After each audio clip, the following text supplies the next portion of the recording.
Boa noite, então. Estão escutando bem? Tá. Então, assim, ó, o assunto não é um assunto novo, não é uma coisa assim que a gente nunca ouviu falar. Bem-aventurados os aflitos, está em São Mateus, né? Mas é uma coisa que todos nós sentimos, né? Aflição.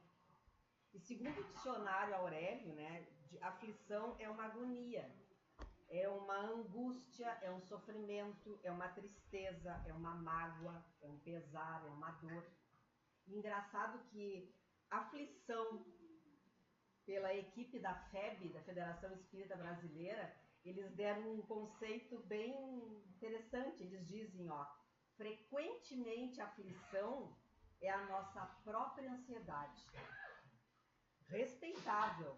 Não se tem, ninguém está tirando essa preocupação que a gente tem, tá? Mas ela é inútil, projetada no futuro, né? Mentalizando ocorrências menos felizes, que em muitos casos nem se verificam, a gente supõe que vai acontecer. E por vezes nem chegam a surgir. Então é aquilo que a gente diz que a gente sofre por antecipação, né? Como a gente está acostumado a vibrar no negativo, a gente sempre pensa pelo lado difícil, né? Não vai dar certo, então a gente se aflige e isso nos causa um mal terrível. E eu gosto muito do Leon Denis, e nós descobrimos esse tempo que ele foi um grande poeta também, tá? E ele escreveu uma frase linda naquele livro dele, na parte tudo sobre o ser, o destino e a dor. Então a parte da dor, ele escreveu uma coisa muito bonita que diz assim, ó: tudo que existe no mundo sofre. A natureza, os animais, o homem, né? Eu fiz o curso de biologia, tá? Então a gente gosta muito quando a gente vai estudar a natureza, gente, vai estudar a planta tem sensibilidade, existem experiências que se faz hoje, né, que dependendo da música que tu coloca, elas ficam mais bonitas, dependendo da vibração da pessoa no ambiente, elas murcham ou elas ficam viçosas, elas também sofrem, tá? Os animais não precisa nem dizer, né, gente, quantidade, graças a Deus, de ONGs, que está cada vez aumentando mais, né, que ajudam principalmente cães e gatos abandonados, judiados, maltratados, tá? Que andam por aí e são seres que deveriam viver conosco sem ter medo da gente, né?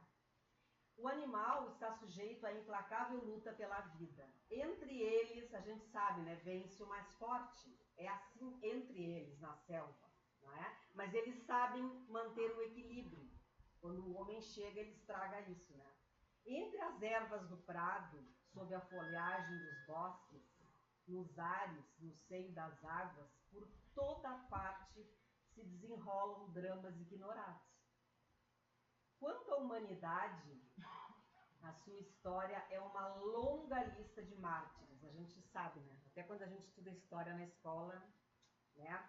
No decorrer dos tempos, pairando por sobre os séculos, rola a triste cantiga dos sofrimentos humanos. Sempre houveram. Enquanto a gente estiver aqui, planeta de provas e expiações, vai ser assim, né?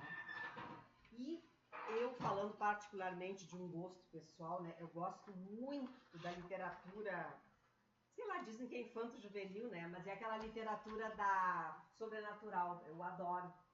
Então eu já li Harry Potter, eu já li O Senhor dos Anéis, eu já vi as babás, aqueles dois filmes que são as babás McPhee, Mary Poppins, e assim vai. E se a gente for, uma coisa que me chama a atenção, tudo que eu estou falando, existe magia.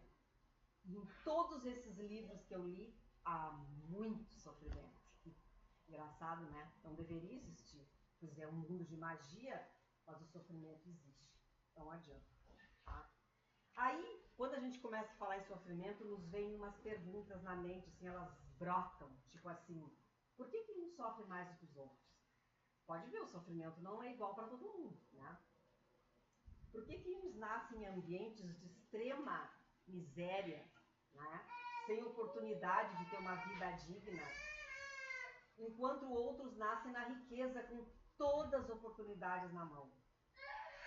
Por que uns se esforçam e não conseguem nada? E outros, tudo sorri. Parece que tudo lhe sorri, né? Por que sofrem as crianças, meu Deus? Por que já nasce criança doente? Hoje em dia a gente ouviu o noticiário, é um filme de terror, né? Mas o que tem de criança judiada e maltratada, gente? Nossa. Sendo Deus bom e justo, por que existem então essas diferenças, né? Graças a Deus a doutrina nos coloca essa definição.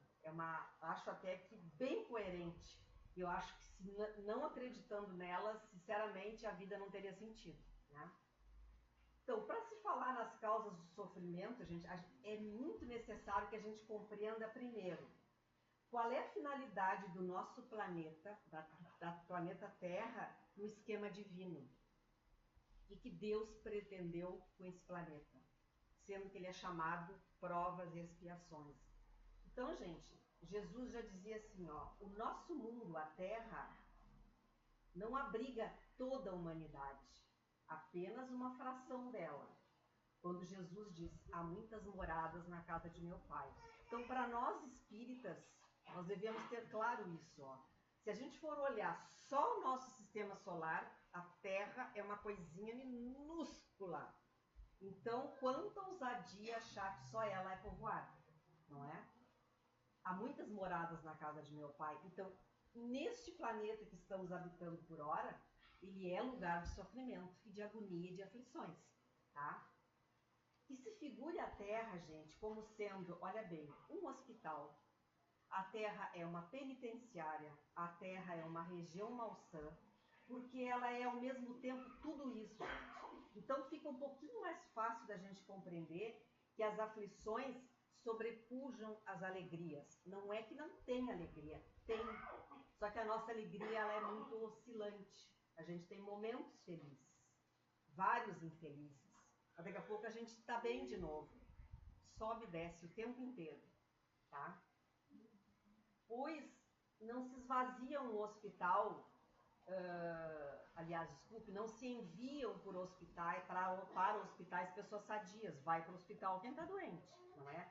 Vai para a penitenciária quem burlou as leis, não é? Então, se a gente está no planeta Terra, alguma coisa a gente tem a fazer, não é? Ou para ensinar, quem sabe. Como se sai do hospital quando a gente está curado? E da prisão quando a gente cumpre o tempo de pena. O homem deixa a terra por mundos felizes, gente, exatamente quando ele estiver curado das enfermidades morais. Tá? Depois, por exemplo, assim, ó, então como eu disse para vocês, a terra no quadro do plano divino, ela pode ser considerada então um subúrbio, um hospital, uma penitenciária, um sítio malsã. Então, por isso as aflições sobrelevam os gozos. Isso está no capítulo 3º do Evangelho segundo o Espiritismo. Causas das misérias humanas, para a gente refletir. Então, não se enviam aos hospitais pessoas sadias, às prisões os que não praticam crimes. E quando é que se sai de um hospital? Quando a gente estiver curado. E da prisão? Quando a gente cumprir a pena. Né? Então, o Evangelho segundo o Espiritismo diz: o homem deixa a terra quando está curado de suas enfermidades morais. Bom, uma outra definição que a gente tem que entender bem para entender o sofrimento. Todo efeito tem uma causa.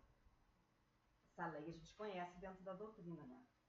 Em virtude desse axioma, gente, todo efeito tem uma causa, as misérias humanas, elas são efeitos que devem ter uma causa, tá? Desde que se admita um Deus justo, tá?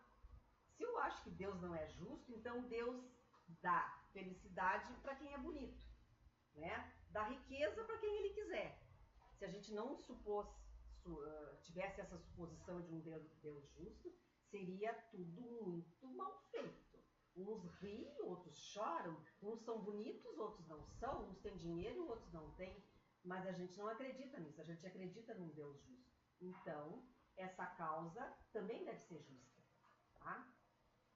A causa precedendo o efeito, uma vez que ela não se encontra nessa vida, gente, ela só pode estar nas outras, na outra, né? Então, mas como é que eu sei? Eu amo repetir, tudo que é palestra eu digo, aquele conselho de Santo Agostinho, né? Quando tu fores dormir de noite, faça sempre um exame de consciência.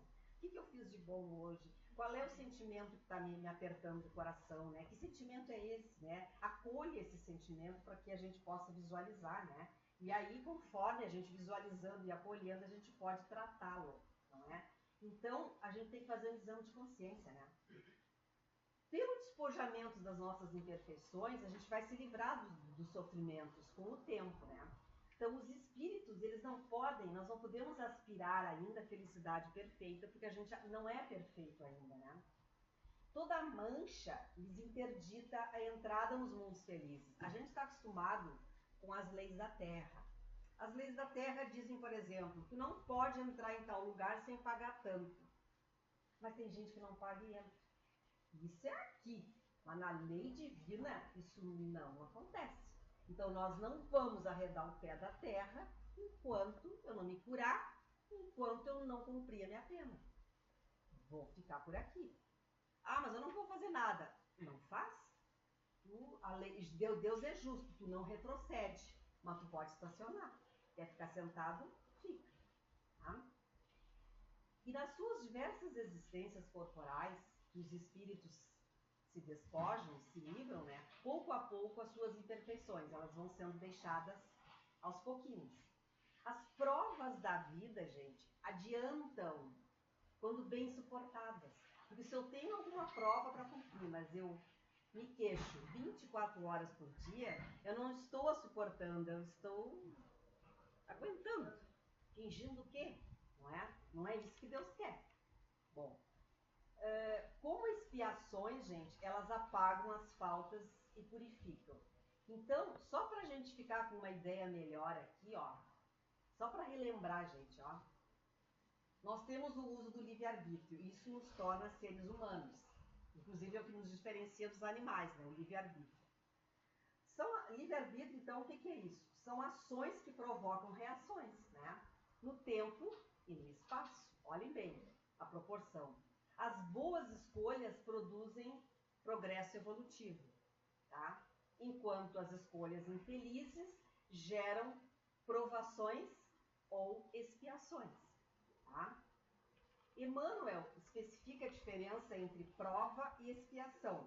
Ele diz o seguinte, ó: a provação é a luta que ensina ao discípulo rebelde e preguiçoso a estrada do trabalho e da edificação espiritual. E a expiação é pena imposta, gente, ao malfeitor que comete o crime. Então vocês vejam que a prova é mais leve. E outra coisa, ó, a prova ela se assemelha a uma corrida de obstáculos. Sabe aquela corrida que os atletas fazem?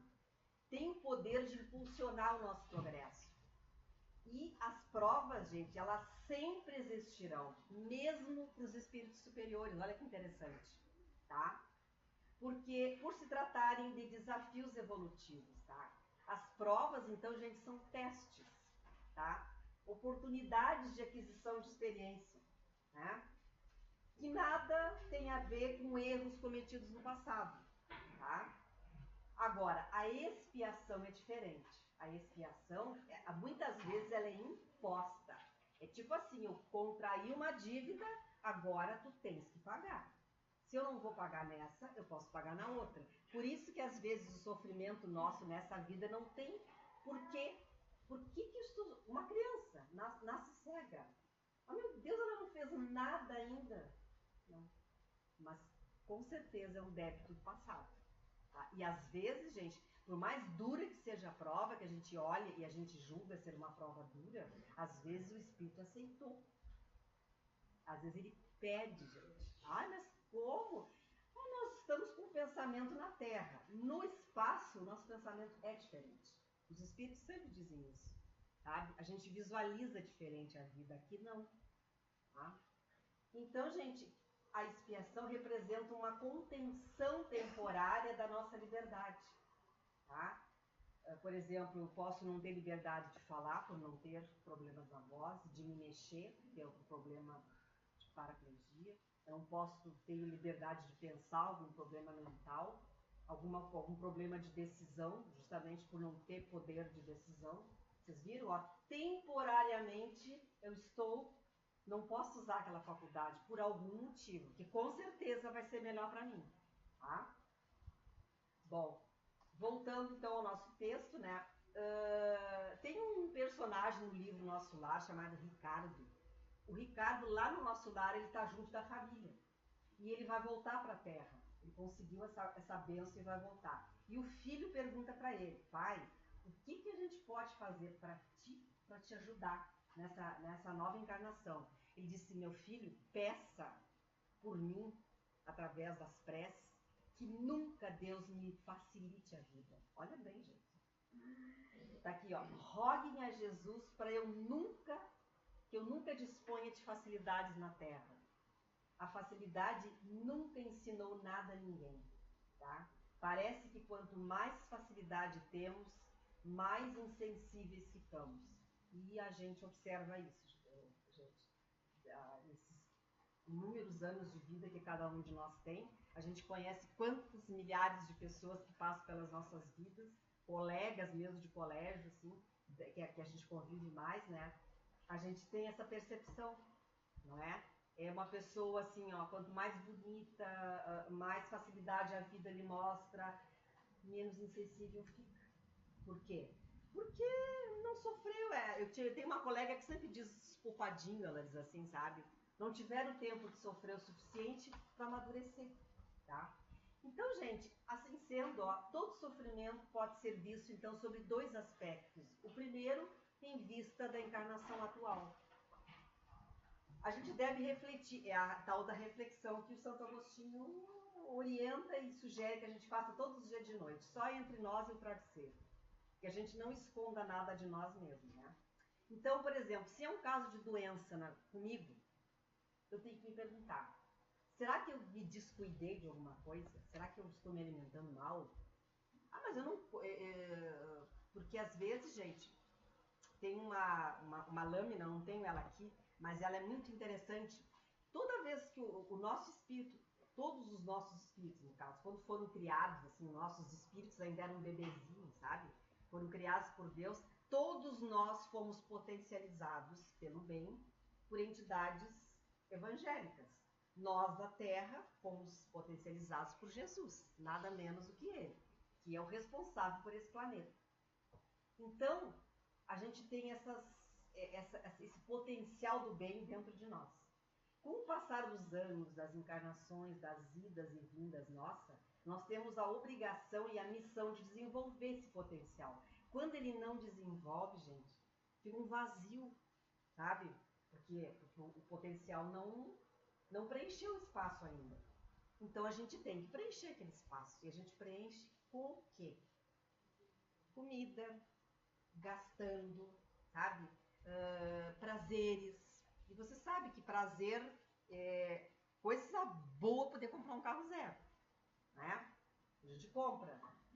Aquela euforia dura, no máximo um mês. Daqui a pouco ele já não é mais zero, tá? Daí, aí compra, daí falta dinheiro, né? Aí vem aquele sentimento de culpa. Aí vem o desespero, como a gente está ouvindo agora, uma quantidade de gente passando trabalho e não consegue se controlar. Tem gente que os familiares chegam a ter que esconder talão de cheque, cartão de crédito, porque não consegue ter esse controle sobre si mesmo.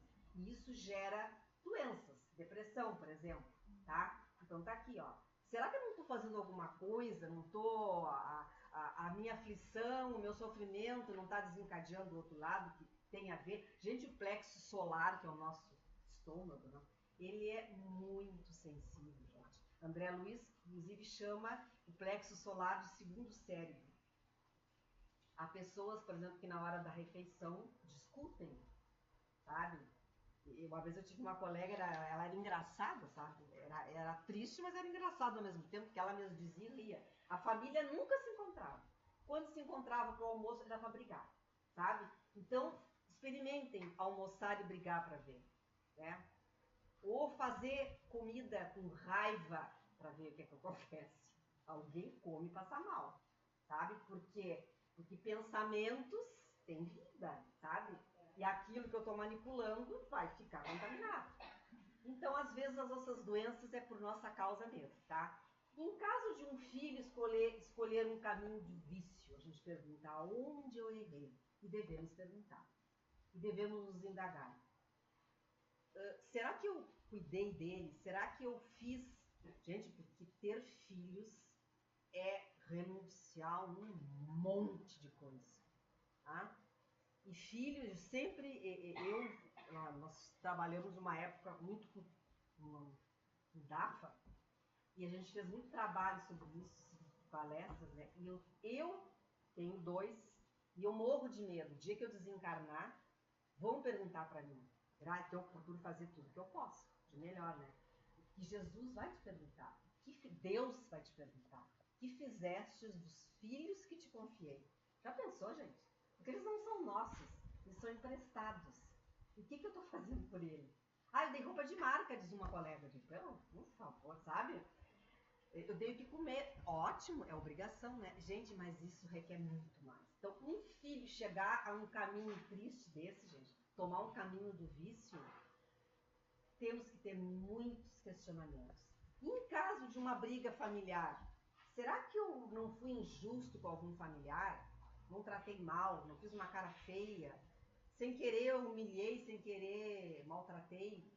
Então, isso causas da vida atual, que a gente tem que se questionar. Agora, quando o questionamento não der nada, eu não fiz nada, eu sei que eu estou dentro, então, com certeza, ele está na vida passada. Então, gente, geralmente, se a pessoa foi muito dura na vida passada, muito desumana, hoje em dia ela pode ser tratada desumanamente, pode ser tratada assim também, tá? Se eu fui muito orgulhoso, eu posso nascer com uma condição bem mais humilde, sabe? Se eu fui avarento, egoísta, fiz mau uso da fortuna, hoje eu posso vir privado do necessário. Preciso da ajuda dos outros. Isso tudo está no livro do Evangelho, tá? Agora, existem também, gente, fatos que geram dor e sofrimento. Um deles, gente, chama-se melancolia perante a vida. O que é isso? O Evangelho fala. A melancolia é uma tristeza, que se não tratada, ela chega até aquele horror da depressão, tá? Então, principalmente naqueles corações, gente, incrédulos.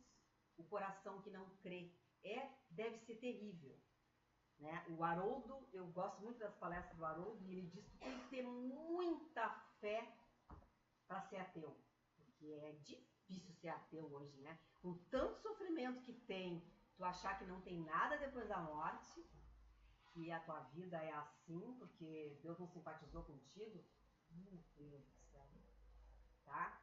Então, gente, as ideias materialistas nos trazem muita dúvida quanto ao futuro, ao nosso futuro espiritual, né? Eu vou morrer, vou ficar ali naquele túmulo, Deus me livre, eu não quero, tá?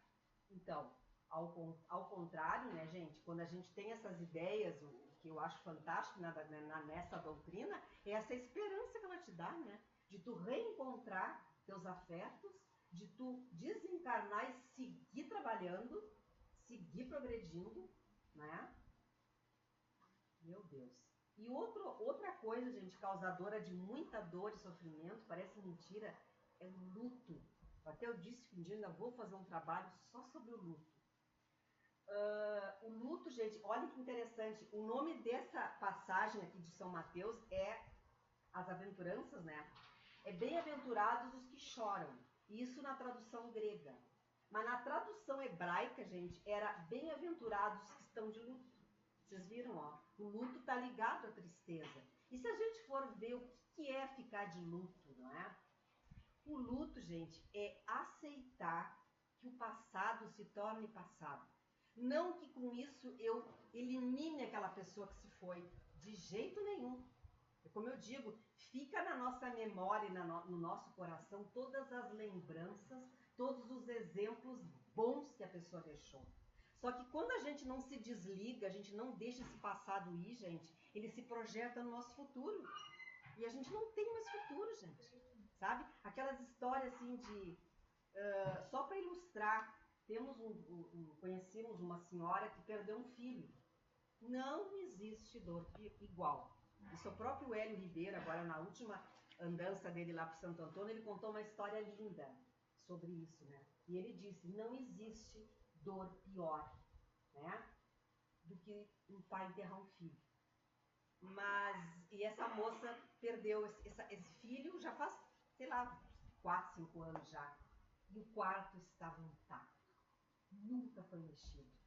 E que engraçado que uma menina, que era conhecida do rapaz, ela teve um sonho com ele de noite, onde ele pedia que falasse para a mãe, que não fizesse aquilo.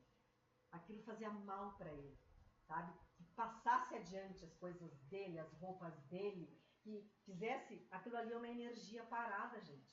E causa de muito sofrimento. Imagina tu ter uma peça na tua casa e tu não entra, tu só entra para chorar, né? Então não é esquecer isso não é luto. Quando meu pai desencarnou, ele desencarnou com 83 anos, eu fiquei responsável por toda a parte assim, legal dele, assim, né? Então eu me lembro que ele era aposentado da prefeitura de Porto Alegre. Então, através do óbito dele, eu fui indo num setor, eu fui no outro, eu fui no outro, eu fui no outro. E eu fui, engraçado que eu me lembrava assim, eu fui desligando os fios, assim, sabe?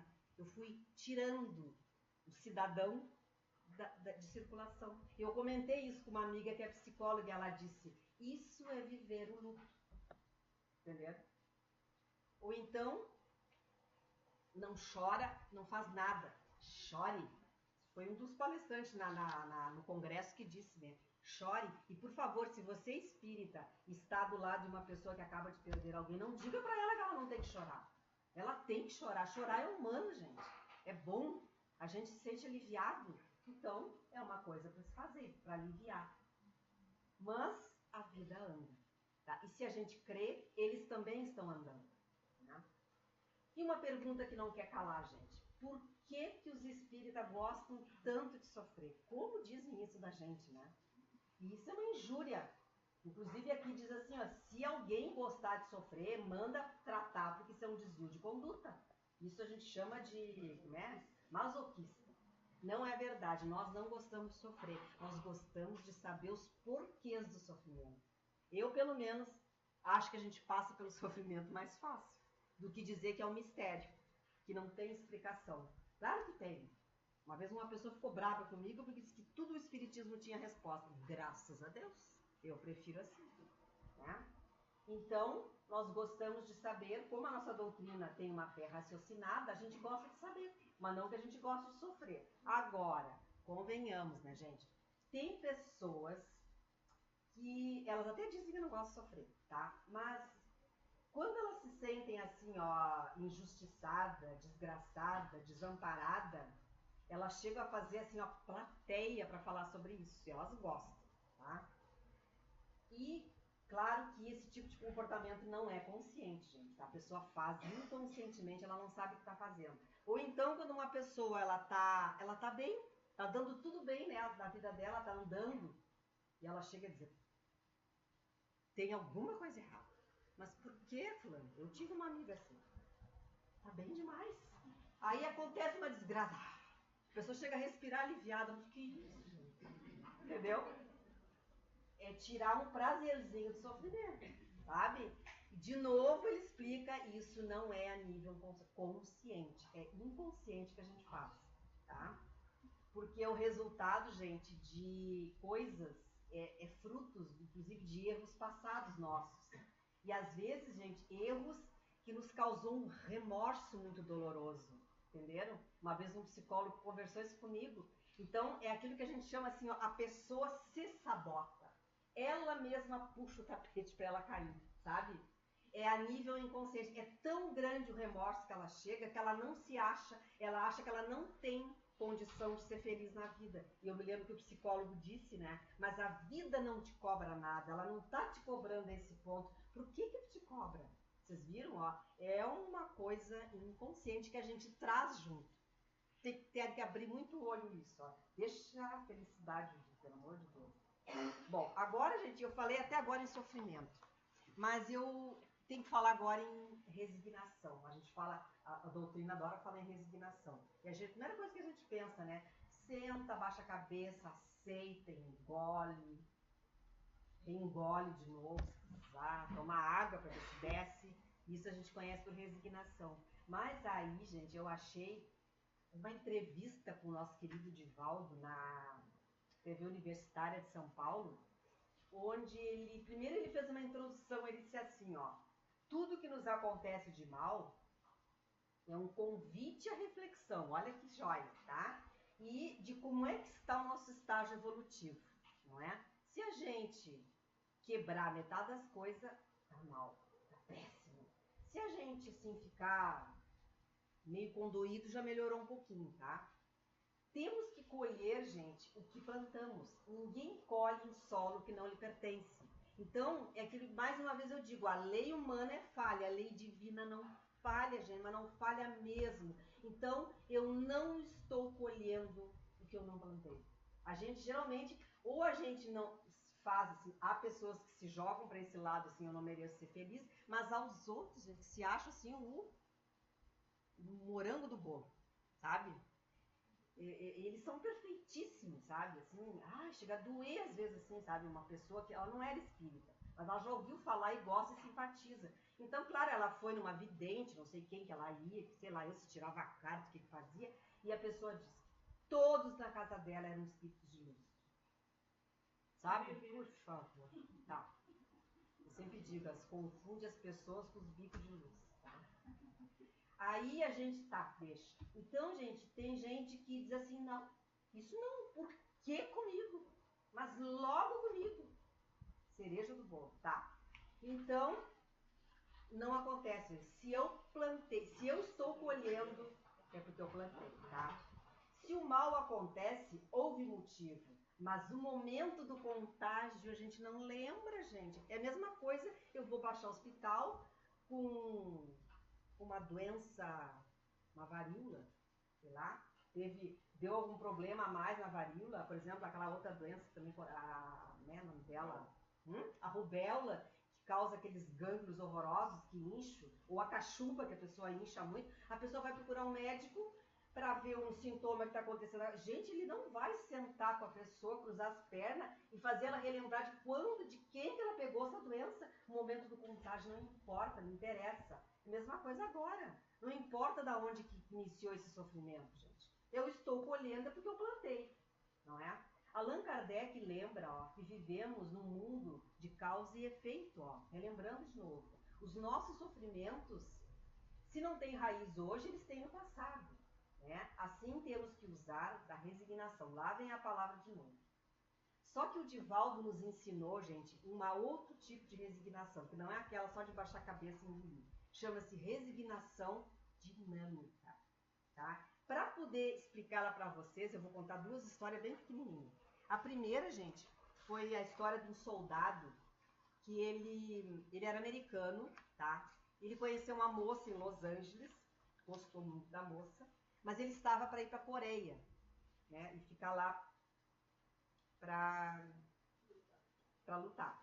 Só que antes de ir para a luta, ele tinha que fazer 2 meses de treinamento, tá? E eles decidiram que eles iam casar nesses 2 meses, iam ficar juntos, eles se gostavam muito e eles casaram. E eles foram viver numa choupana, não era casa, era uma choupana bem pertinho do quartel onde ele faria o treinamento, né?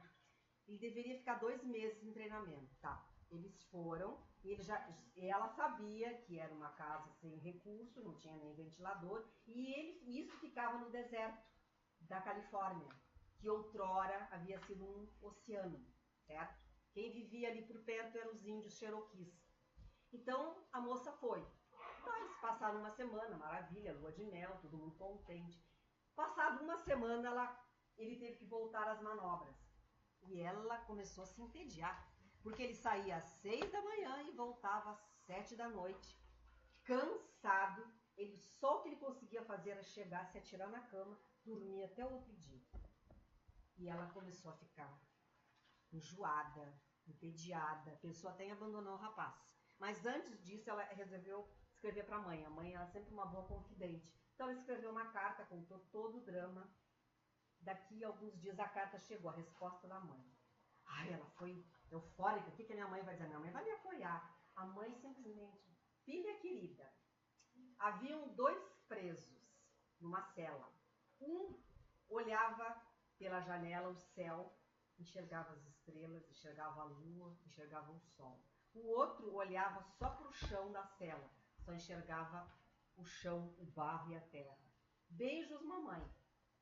Ai, ela ficou indignada, mas isso é a resposta que ela me deu. Mas, meu Deus, mas ela não está me apoiando. O que ela quer dizer com isso?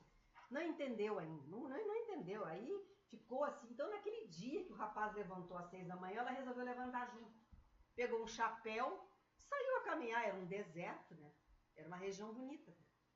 Desértica. Mas como ele tinha sido há muitos anos atrás um deserto, ela começou a achar, gente, cada concha mais linda. Ela começou a achar fósseis marinhos, né? E aí ela resolveu escrever para a mãe, que a mãe mandasse livros sobre aquele assunto, que ela estava encantada. E todo dia ela começou a fazer isso. Ela ficou com uma coleção fantástica. E um dia, num desses passeios, ela encontrou umas índias. E foi até ali, até as moças conversar. As moças ficaram receosas, não sabiam quem era. Ela se apresentou, disse que morava ali há quase 2 meses, e que ela estava fazendo estava colecionando conchas.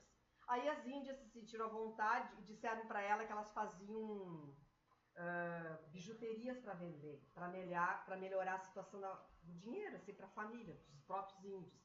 Mas o pessoal dali explorava em questão financeira, né? E ela disse que era linda as bijuterias que elas faziam. Né? E ela disse assim, eu acho que eu vou ajudar vocês. Eu vou levar para Los Angeles para vender lá. Bom, gente, eu vou encurtar tudo. Vou lá para o final da história. Essa moça, gente, o rapaz foi para a guerra. Ele ficou 10 anos na guerra. E ela permaneceu 10 anos no deserto. Por quê? Ela se tornou, gente, a pessoa mais entendida em conchas e fósseis marinhos, tá?